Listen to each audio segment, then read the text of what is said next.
broken down into a form that is then used inside a building. Exactly. Gotcha.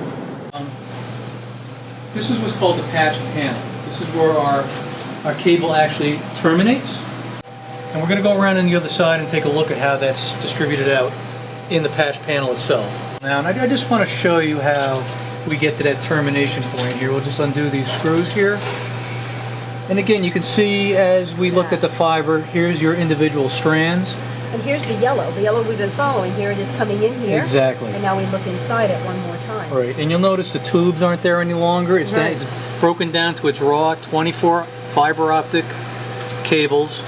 They go into this distribution panel here, and then depending on the equipment that it wants to go into, which includes our own equipment, there is more capacity here than the school will ever need.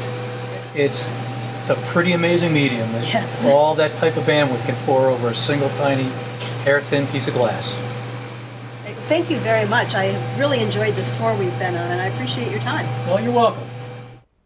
This is pretty cool stuff, isn't it? But it alone isn't magic, and it alone doesn't deliver broadband. What we've just seen is something called a middle mile network. Huh?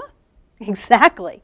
There are so many moving pieces, and all these moving pieces make broadband a complex issue, where one piece alone is not enough to solve the challenge. To understand why, let's look for a second at the way data moves around our world.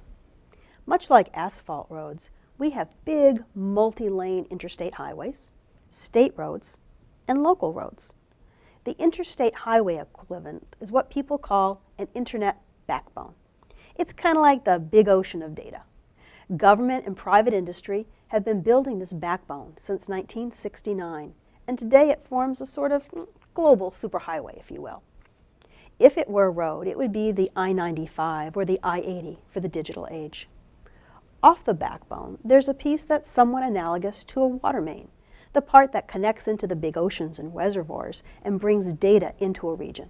That's called a middle mile. If middle mile were a road, it would be the state highway, the Route 6 or the Route 3 for the digital age. And finally, the last mile connects people like you and me and our businesses into the water main of data. And we connect our faucets and sprinklers and hoses into it, and then drink and dance about or do whatever we need to do with the broadband that comes out. If last mile were a road, it would be the local streets and driveways. The backbone has been there for decades, built with a combination of government and private investment. The middle mile got a big boost from this BTOP program we were just talking about. For a long time,